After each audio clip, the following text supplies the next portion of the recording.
Welcome to Detoxicity. By men, about men, for everyone. This is a podcast that's attempting to remix the narrative around masculinity, and I thank you for listening and supporting. If you're new to the podcast, I hope you check out the archive, which contains over 150 episodes. I'm always happy when someone reaches out with a friendly word or constructive criticism, so never hesitate to hit me up either via IG at DetoxPodGuy or via email, detoxpod@gmail.com. You can also contact me if you're interested in being a guest on the show or if you know someone who might be a good guest for the show. There's also a Detoxicity Patreon. Patrons get episodes 1 week early, plus I will mail you a cool DetoxPod fridge magnet. Go to bit.ly/DetoxPodPlus to find out more. Oh, one more thing. Late last year, I completed my certification courses, and I am now a life and relationship coach. I'm taking clients. Go to mike-joseph.com and book a free consultation. Thanks for listening. I really do appreciate you. Hey everybody, my guest for this episode is Tarik Carroll. Tarik is a photographer and a musician. He records under the name AMIR, has a new project which may be out by the time this goes live. I met Tarik a couple of years ago as a co-host with my friend Yanni Blue, who's been on this show a couple of times, of a podcast called Bigger Than Our Dreams, Bigger with Two Eyes, which was really centered around two plus-size men of color working their way through the entertainment industry. And we do touch on that over the course of our conversation. Body image issues, breaking through in an industry that is very sort of focused on slimmer bodies, not necessarily bodies of color either. So we touch on all that. We relive the nightmare that was 2020. We talk about the coming out process and bisexuality and how Tarik navigates all of that. And just this episode is really about self-love and finding yourself and taking care of yourself and loving yourself. So I hope that you enjoy listening to this episode as much as I enjoyed making it. Tarik is a great conversationalist. Shout out because he's a Brooklynite just like me. So everybody listening, give it up for Tarik Carroll, aka AMIR. What's up, everybody? My name is Tarik AMIR Carroll. I'm going to put the AMIR in there because I do music too under my name AMIR. I am a Brooklyn-based creative. I am a photographer. I am a musician. And I'm a little bit of a fat liberation activist mixed in there. We can talk about all of that. So where in Brooklyn did you grow up? In Clinton Hill, Fort Greene. Okay. Yes. Now, were you in Clinton Hill, Fort Greene when it was rowdy, or were you in Clinton Hill, Fort Greene? Okay. Oh, yeah, back when there were crack pipes on Fulton Street. Oh, yeah. Yeah, I was here for all of the changes, all of the gentrification. I've really been able to see this neighborhood through multiple transformations, really. Yeah. Sure. Yeah, I mean, I went to Brooklyn Tech, so... Oh, my cousin went to Brooklyn Tech. So very familiar with Fort Greene, Clinton Hill, in the 80s and early 90s. So much different than it is now. Not so a lot of... you went to Brooklyn Tech, so you definitely know. Because that park right across the street, Fort Greene Park, my elementary school is 2 blocks heading towards Bed-Stuy in that direction. So it's like literally right there, and I have like 2 of my cousins, they went to Brooklyn Tech. So like you've seen all of the changes. Oh yeah, 100%. It's so weird. Just on some Brooklyn shit. It's so weird just to like walk around Brooklyn now, and even like where Barclays is at now. Like me and my family keep joking with each other, and we're like, we don't remember what was there before. You know what? I do vaguely remember what was there, and it was a lot, just like an open kind of lot where you could kind of see the trains there. And then now what I don't remember what was there before they put the Atlantic Mall. That I don't recollect whatsoever. I remember them building it, but I don't remember what was there beforehand. I don't totally. I remember that McDonald's on the corner, like right by the DeKalb station. That McDonald's has been there for at least 40 years. Yeah. Because when I was in school, that's where we would go after school and hang out. Yep. But everything else in that area, like I grew up with my grandmother, and she was a foster parent. And there used to be like I don't remember the name of it now, but there was like a center where my grandmother would bring the foster kids and have them spend time with their, with their blood family. Hmm. So there's one of those places there, but everything else, I don't remember what was there.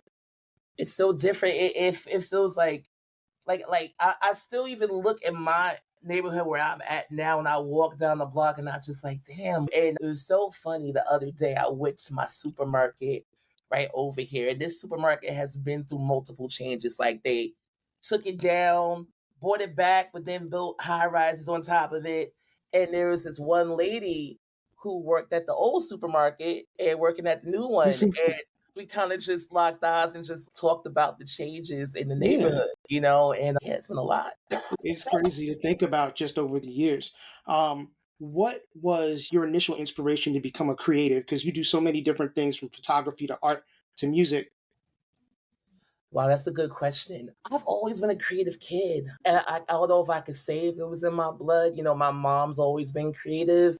She's a teacher. And then my Mm, dad, he lived most of his life being a train operator and a basketball coach, but he used to be a photographer as well. So, but in growing up, my mom was always a creative one. I think she kind of saw it in me and kind of nurtured it and let me do my thing. And I always had like a camera. I used to have this purple Teenage Mutant Ninja Turtle film camera. that's Yeah, funny. yeah. So I still have the pictures from that camera because the film would have like a little Ninja Turtle stamp in the corner. So I still Oh, have the images I shot from that. And then I don't know, like being creative art was something that always spoke to me even as a kid. I was a fucking space cadet in school. I was not paying attention to any of that shit going on.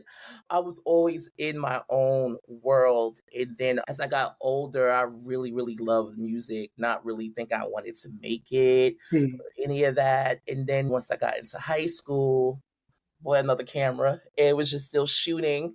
And then it wasn't until I got halfway through college, because I went to college for graphic design, but I didn't really know what the fuck I wanted to do. Who knows what the fuck they would. Nobody knows what they want to do at 18, 19 years old. And for me, I was 17 when I graduated high school. So Okay. you putting this pressure on a teenager, like, we need to pick something. And I'm like, okay, well, let's try graphic design, and just blindly choosing it. But I knew I just wanted to be somewhere in the arts because in my household, either you went to college or you went to work.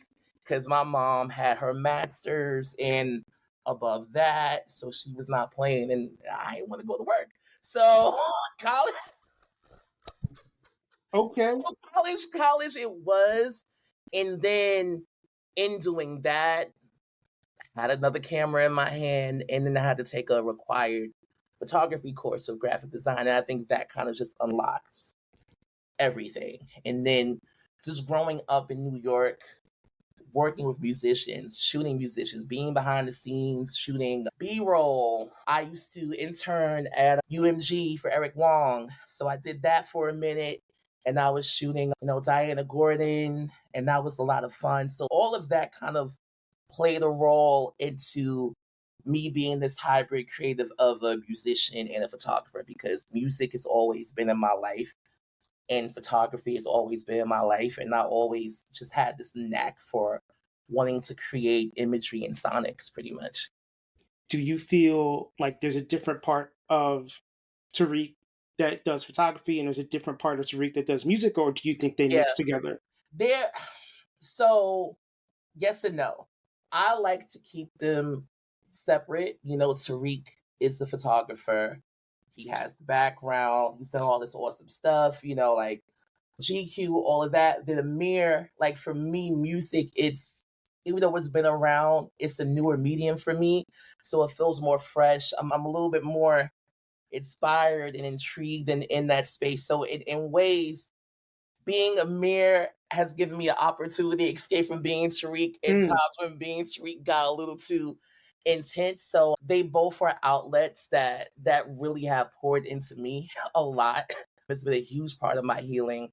But I will say in certain ways they do come together because, me and Yanni dropped our album last year, Dream Big, and I did the creative direction for that project and editing the images, concepting all that stuff. So Tariq is always in the background, even when he's being AMIR. So that is where they they do come together. And I think even now in being a musician, when I work with other musicians, I now understand the back end more of what they need. So they do work hand in hand, yes. Hmm. But the business end of it, yes. But the creative side, I like to keep them separate. Okay. Yeah, yeah. I it makes sense that you and Yanni would that you would do the art for that because I'm like, you do this, you're not going to hire somebody else to like No, control your art. Like that don't no. make no sense. Ex- Um, yeah, you mentioned art being a place where you could heal. yeah. Um, have you always been conscious of that, or were you doing it and then you realized that this was kind of getting you through some stuff?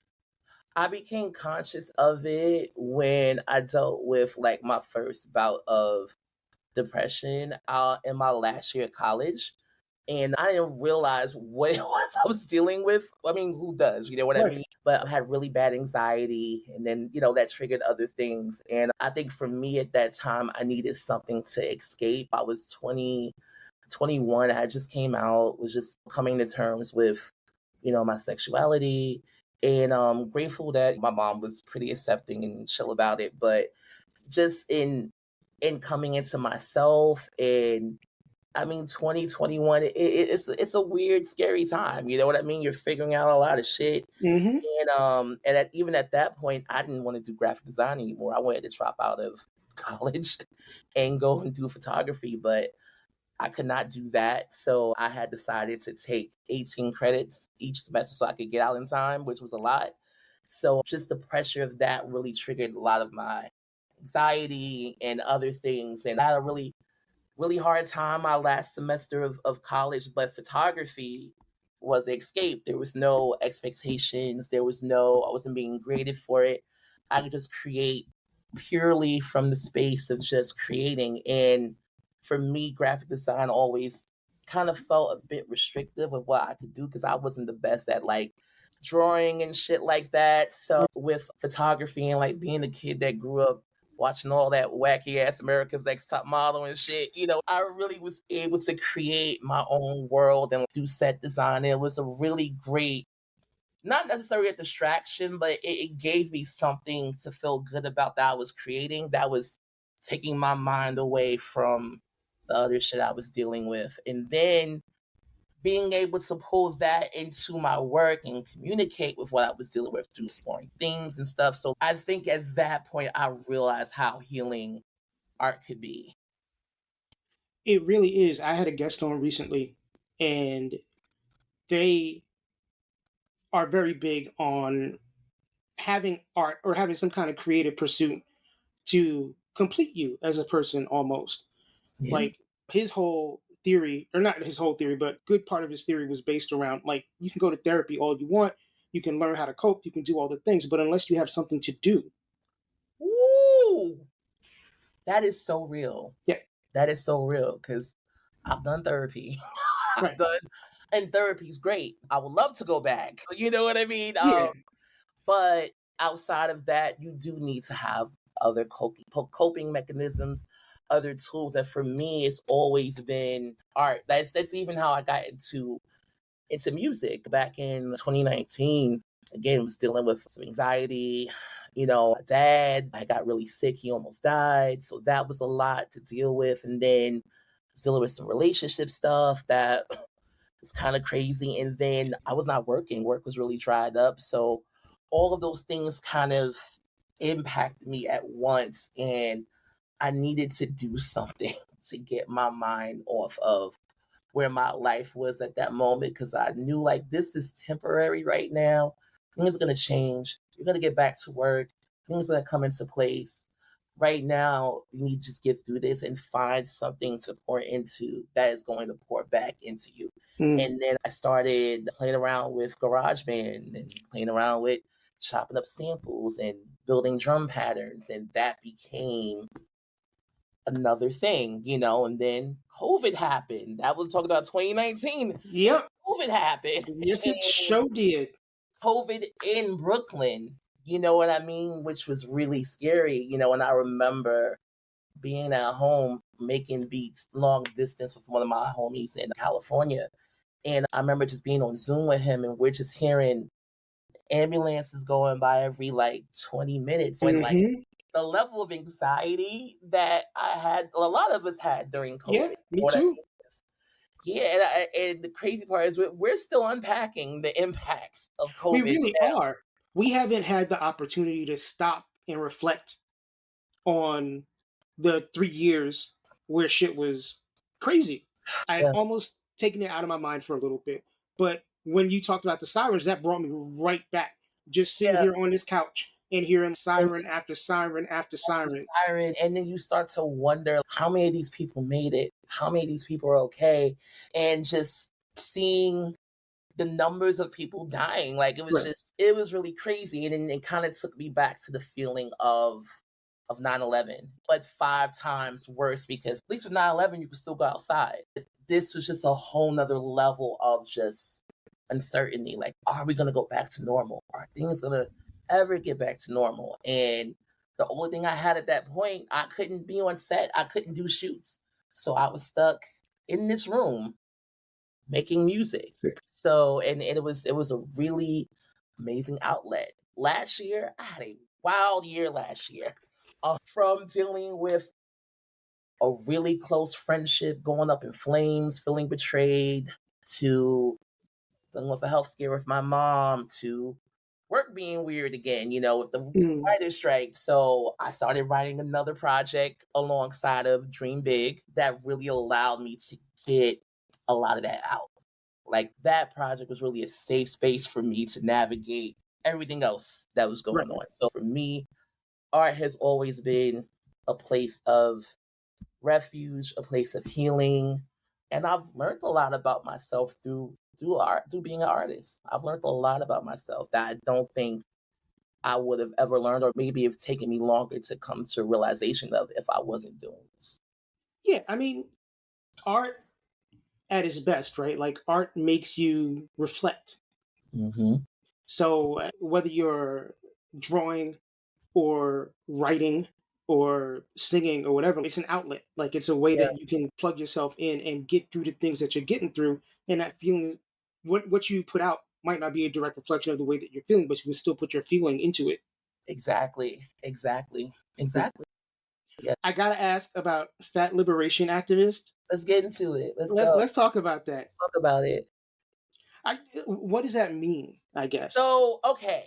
So it's a newer term, and it's where I feel I check the boxes of in terms of where my ethics lie. And for me, of what I know of fat liberation, it really is. It's deeper than just equality as far as representation that we see in fashion as brands and all of that. The way that we see ourselves represented in media is beyond the inclusion of that, but it's even down to the political spaces of it as well, and even in terms of how fat people are judged, even in medical situations. We have a lot of times where a doctor will look at you and automatically assume you have X, Y, and Z because of your weight, and not treat other possible things. Mm, Even if we go into how the BMI index was created, you know what I mean? It was created by a white man who only surveyed other white men, you know what I mean? So it's not even a really accurate depiction of health. The fat liberation aspect of it's beyond representation, but it's the political aspect of it as well. It's more all encompassing. It's more about equality, not just in media, but in all areas as well. brings my mind to a few different things, and just on a personal level, I used to be a significantly bigger person. Hmm. So I've dealt, and I was never like, I don't want to use bad terminology. I was never obese, Right. but I was, walk down the street, they'd be like, yo, big man. Yeah. So I had that. And then I lost a lot of weight due to illness. Hmm. And I've kept it off all the time since. And the people that I tend to go for tend to be a little bit on the bigger side. Like, I don't have any fat phobia. But one thing that struck me as you were talking is the way that different cultures feel about being a bigger size. Yes. Because, the way black and Latinx people feel is different than, and not even just white people, but like Southern white people. Yeah, it's different. It's cultural. Sure. It's different parts of the world. You know what I mean? Like if you're in Africa, if like you have weight on you, that's seen as like royalty. I definitely in the South. I just got back from Atlanta.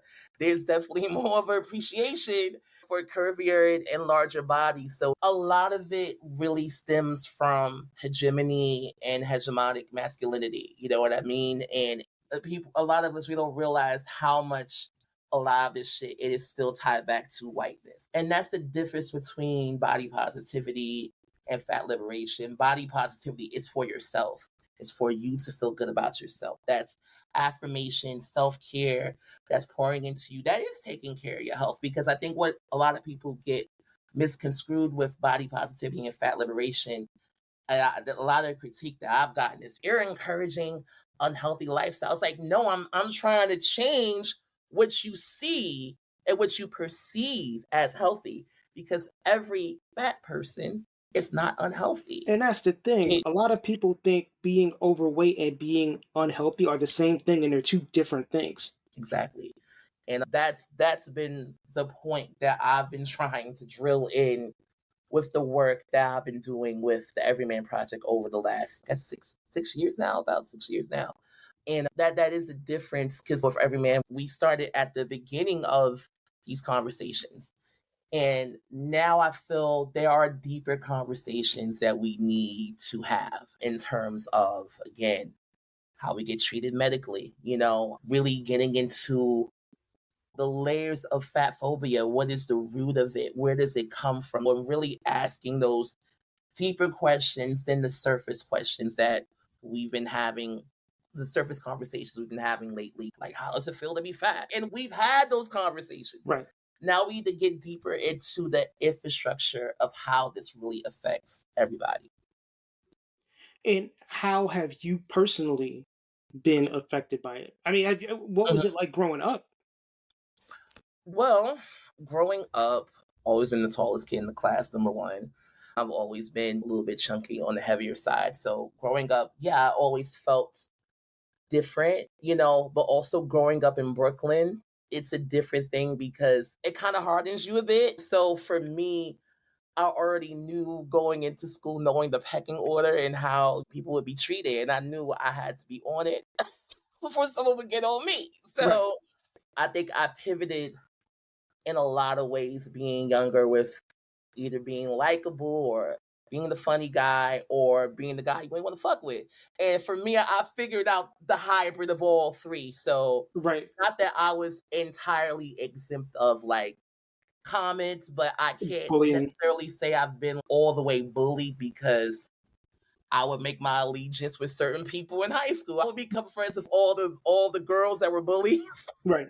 I would I help them mean, with their homework. And then when the boys would try to test me, it wasn't happening. But the fact that I had to even maneuver any of that as a kid, it's crazy. But yeah, I've always felt different. I think for me, I didn't really realize how I really felt about myself and my body and how people saw me. It was when I started dating. You know what I mean? That became, had its ups and downs with being fetishized sometimes, so it's very layered. It has affected me in many ways, but definitely with, again, art being healing, right? With doing the Everyman Project, I really got to pull back the layers of how I felt about myself.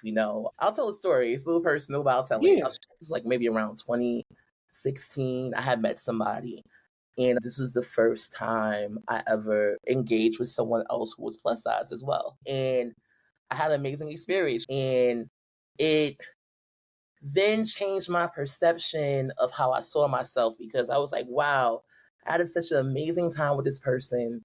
This person kind of looks like me. I've excluded this body type from my dating pool for so long. Why? If I excluded this body type out of my dating pool and this guy looks like me, then what do I think about myself? And that cracked the door for me to really unpack all the shit. Like, I've dealt with being body shamed by my own dad. You know what I mean? So it's like, it kind of cracked the door for me to really dig deep and dig out all of that shit, which that is a part of healing. You got to dig that shit up and look at it That's and right. sort it out, and then really start to reframe your way of thinking. So in doing the Everyman Project, and I had my own anxiety even doing it, because I knew that I would be at the forefront of it. You know, and for the longest time, I would only let my art do the talking. But this time, with the project going viral and like getting thrown an interview at Mike.com for Mike.com after a week of dropping it, and then NBC the next week, and then BuzzFeed the next week, and I'm still healing from my own shit. Like I had just started doing the work, and then to have to be at the forefront and encourage everyone else to heal as I was healing. That was a lot. That was a lot, but it really helped me in sense of building community, because in having conversations and doing the castings that we did for the Everyman Project and being able to have these conversations with other men and seeing that we all dealt with the same shit, it made me feel a lot less alone. And it even brought me my own sense of confidence, because even the guys that would come into castings, they would show up, mesh, lace, all kinds of shit that I didn't think I would even wear. So in a lot of ways, a lot of my models that I shot for Everyman, it inspired me to take my own risk with fashion and just owning it and just living to my fullest in my existence. So in many ways, doing the Everyman Project is helped me heal quite a bit. I bet. Like you brought up so many things. I really do think body shame is something that men in particular Mm-hmm. need to reconcile themselves with.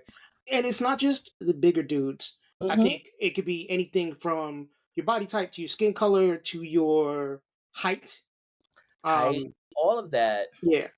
I have Um, friends who are shorter, you know what I mean? And like they go through their own insecurities. And it's like, we don't often have these conversations. And that's how we've been programmed as men to not talk about our emotions and not talk about our feelings and not opening up and not being vulnerable. So much of that shit, it just stays in you, and it's so toxic. it's toxic. Yeah. Yeah. Yeah. And was there a moment when you were like, okay, I'm working with these other people and they've hit like a place of comfort with their body. So I'm going to just, when did you rip the band aid off? I think as I had to do interviews in media, I had to rip it off, because it's Mm, like I can't talk the talk and not walk the walk. So I think all of that just really just was that push off the ledge, and just again not feeling alone, and then also to just hearing everyone was dealing with the same shit, and I was like, yo, fuck it, let's be out here. Let's own who we are. Let's be authentic. Let's stop hiding, And I think I really feel that first year of the Everyman Project, and even if you look at how I dressed before then, and then even the year after, you're two different people. You know what I right. mean? So that year really was my own, I guess, internal awakening, so to speak. I'm really unpacking it now as I'm talking about it. Right. I love the heavy D swag. You know what I'm saying? Like, Yeah. and I Yeah. think a lot of big people, may you rest in peace, by the way, but also a lot of people, bigger people, and this was a situation when I was bigger too, don't feel like they can wear certain things because it Yeah. makes them, they're worried about how, I was worried about how I would look. Same. And for me, for the longest time, I was worried about how other people would perceive me, or Right. how my parents would perceive me. And I got to a point where I was like, yo, you're grown. You are living your life for you. And it's like, once I started experimenting with wearing lace, playing with layers, mixing things that are a bit more feminine, masculine, and just having fun with fashion, and even me becoming comfortable in my own gender expression. Because, like I mentioned, my dad was a basketball coach for the longest time. I would get all the coolest shit like the Jordans, the tracksuits, and I still love that shit. I Right. still love that shit. But now you might see me in tracksuit with nails. So it's like Right. now I'm able to kind of bring both sides of myself together and really sit in it comfortably now. Even when I look at pictures of myself as a teen or in my early 20s, I just see myself really hiding. You know what I mean? And now it's completely different Right. energy now. Yeah, it doesn't have to be either or. It can be yes also. Yeah. Yeah. And I think that's important to understand that we all contain multitudes. And one day you might feel like wearing like a hoodie and some Tims, or you can go out and you can rock your hoodie and your Tims, but also have nails. And I do all of that. Yeah. I So do all of that. Yeah. that's so dope. So switching gears a little bit, do you identify as gay or queer? Queer. Okay. Yeah. All right. Yeah. Yeah. And, and what was that journey for you? Gonna have to do a whole nother podcast now. Well, so okay, so when I first came out, I think the title I set with was bisexual because I've always been attracted to women, and even in being bisexual, I got judged a lot by my friends because you have a lot of bisexuality erasure, Mhm. bisexuality discrimination, and especially even in trying to date other women, it's really difficult. And for me to adjust from the judgment that I got even from my own parents a little bit because they just see one or the other. You Right. know what I mean? So then while I was younger, again, I was younger, the title of bisexual. So maybe this doesn't fit me. And I was like, maybe I'll just do the no label things. I always hated labels. I've always hated them. But then as I did more research, again in my early 20s, I felt the term queer felt the most all encompassing for me and it made the most sense. So I would say queer to fluid is kind of where I lay in the spectrum, but I don't care if people call me gay. I don't mind it. But if you really want to get to know me, I'll tell you. So yeah. Yeah, I mean, labels are a weird thing, right? Because Yeah. you throw a label on yourself, it doesn't mean that that's who you're going to be a year from now or 5 years from now. Exactly. Exactly. I wish when I was younger, I guess we all wish we had the confidence we had now because it's like Yes. I got it really bad. Like, oh, you're bi?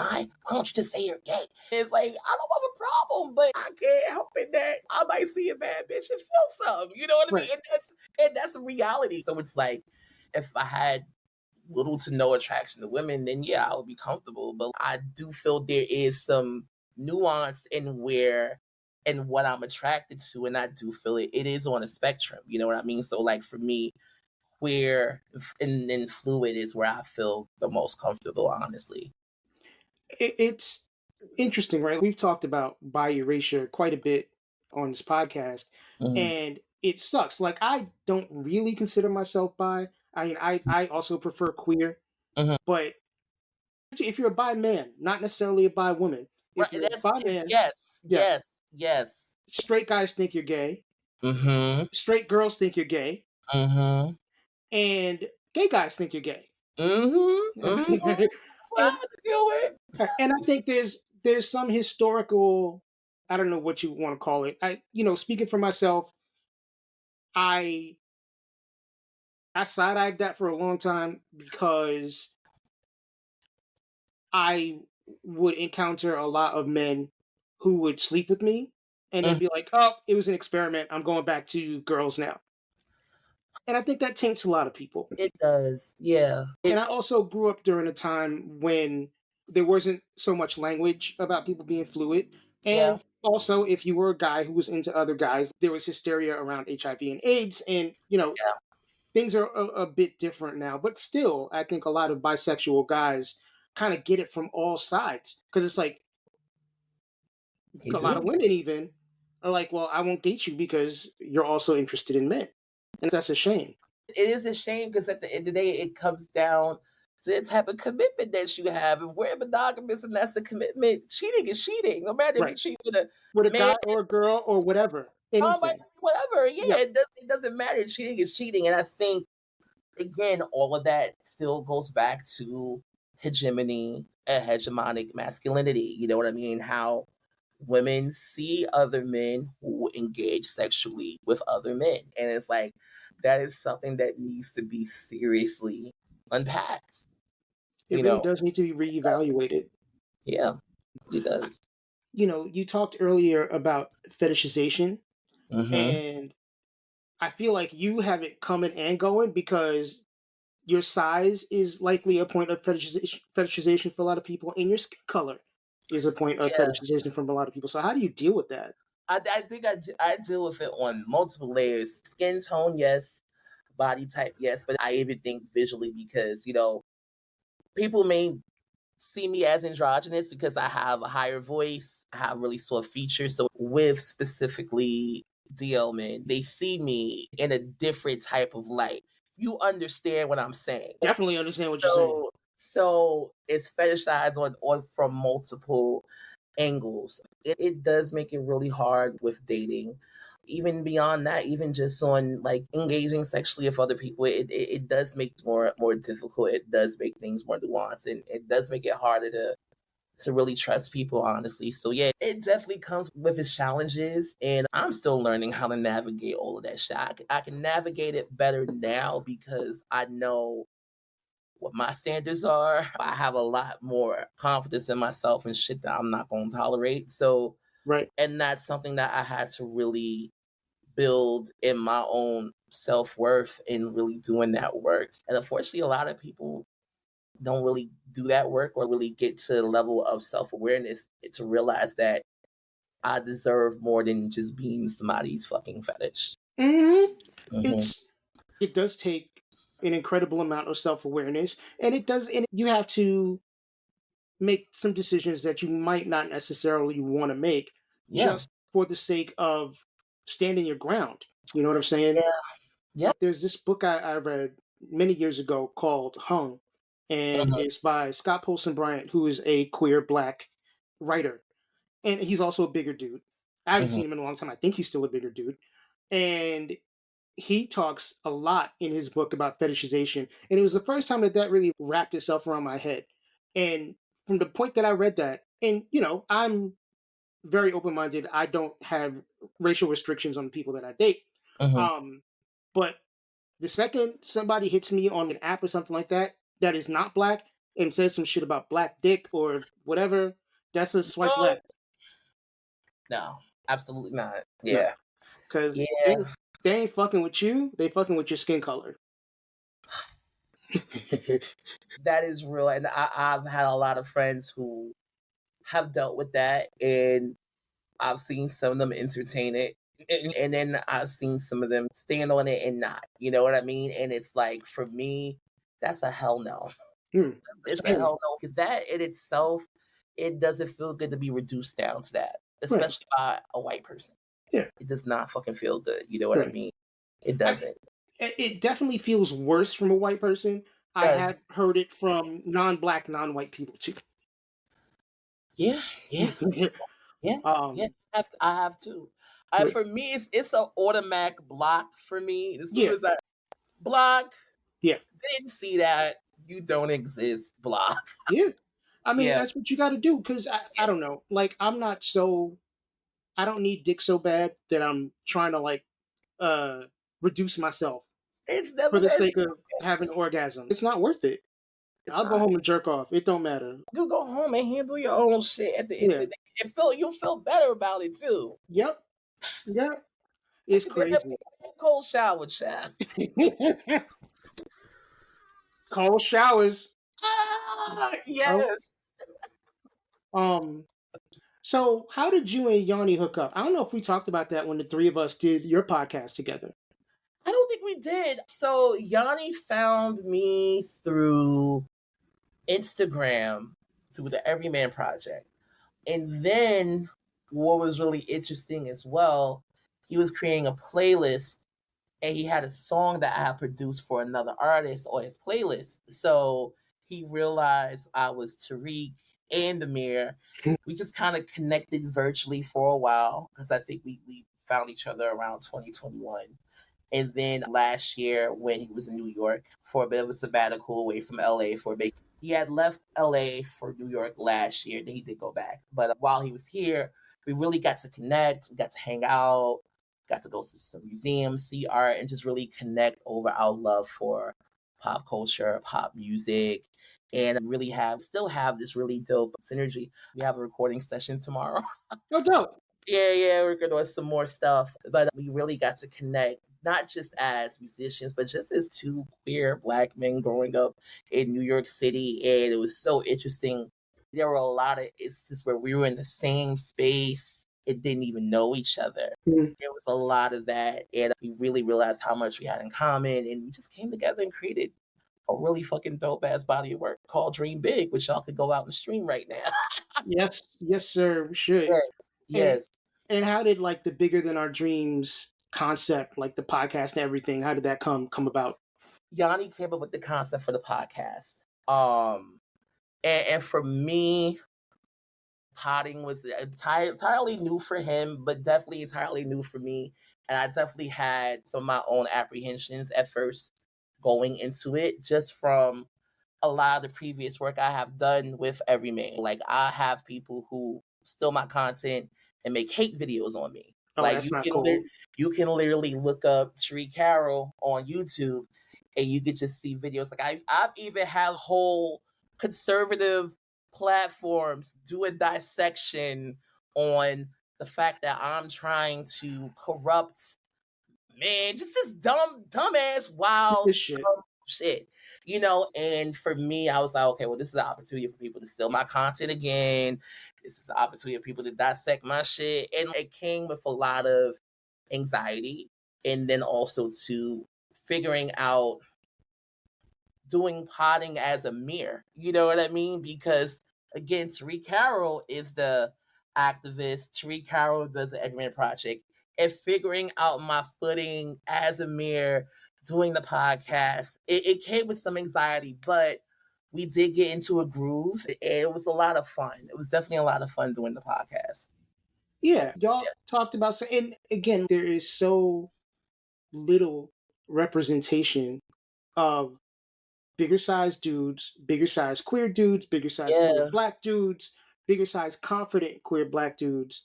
Again, I'm a little older than you, so it was weird, right? Like when I was coming out, Mhm. there was a section of queer life in New York City where you wasn't getting no play unless you were ripped, like you had Right. muscles, Yeah. and right. And Yep. if you were even a little bit chunky, Hmm. you were a bear. You were a bear or a cub, and you went to the bear and cub bars, and you only fucked with other bears and other cubs. And I feel like there's so much more acceptance now. And look, I haven't been inside a gay bar in New York City in 10 years, probably. It's been a minute. You're not missing much. I didn't think so. You're not Um, missing much. I'll tell you that.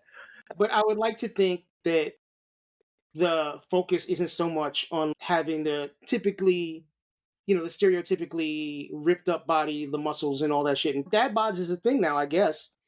It is, but also too, this is how layered fat phobia is. It's like, even within the bear community, even within the plus size queer communities, there's even discrimination within that, because there's certain body types and gender expressions are preferred in that, Sure. aka bearded, more masculine leaning men, that they're an acceptable level of fat. You know what I mean? So even within that space, there's still levels of discrimination. If you happen to be light skinned, thick, and bearded, you are the hottest motherfucker out here. You know what I mean?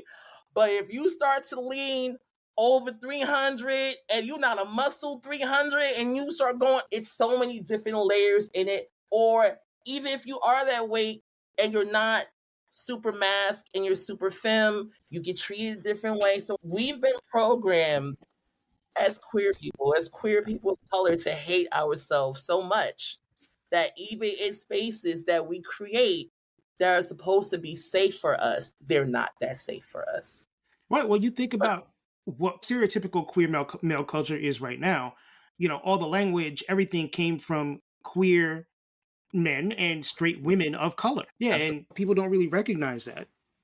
Yeah. So, in Tarik slash Amir's ideal world, what is the next step? Who, personally, or just in general? It could be both or either. Wow. Okay. I think my goals right now, there's a word that's really resonating with me right now, because I'm very spiritual. I'm into tarot a little bit. Okay. the word temperance.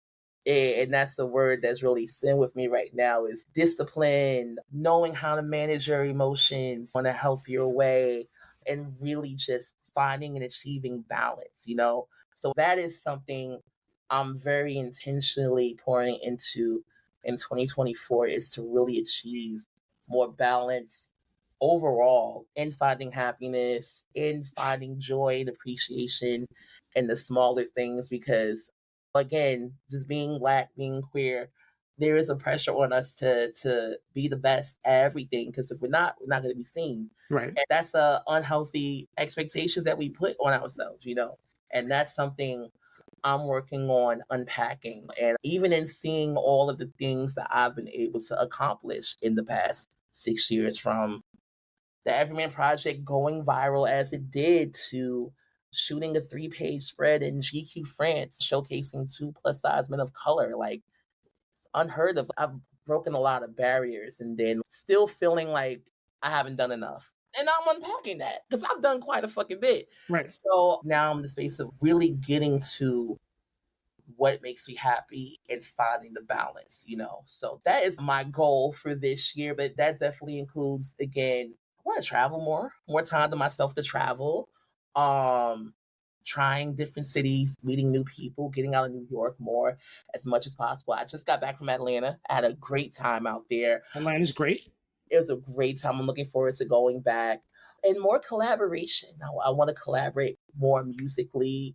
And then getting back into the passion of photography, I'm not going to lie, you know, I've definitely been experiencing some burnout, Sure. but I think that's expected because I've been doing this for 14 years. So now getting back into finding the passion for it again. So it's like, I guess this year is a year of balance and just awakening. Really. That's my goal right now. Yeah. And, and how are you being intentional about that? How are you making sure that that is what your path is? We getting manifestation journals out. Okay. All right. We're getting more serious about writing our goals down. And then again, I'm very transparent. I'm still learning how to be softer to myself and more compassionate to myself because again, like I said, even as I was doing this project, I've had to unpack my own shit. And I really felt the downtime from COVID, you know, because we're coming back to Everyman Project this year and this will be my first full campaign that I've shot since 2019.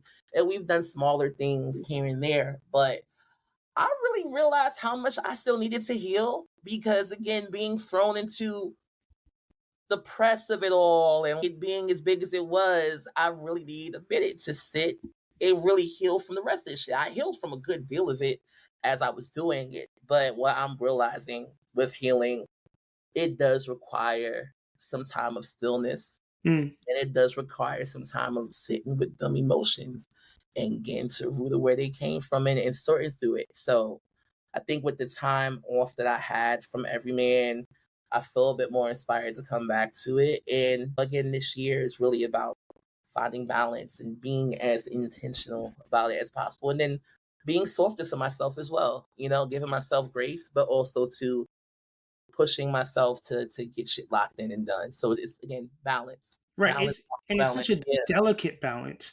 it Like is you want to get stuff done, but you don't want to beat yourself up if situations happen and the thing doesn't get done. that part, that part, that part. I'm still trying to figure that shit out too. So I don't know if you have any tips.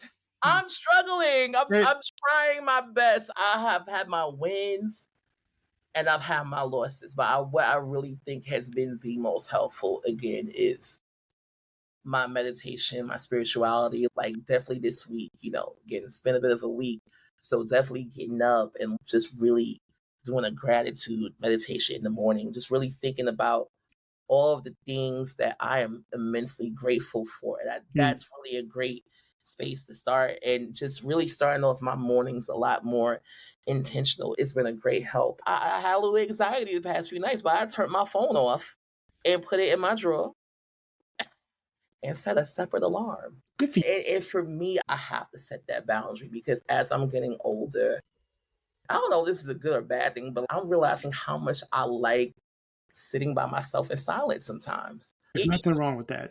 It just feels so good to not hear anybody or anybody else's shit.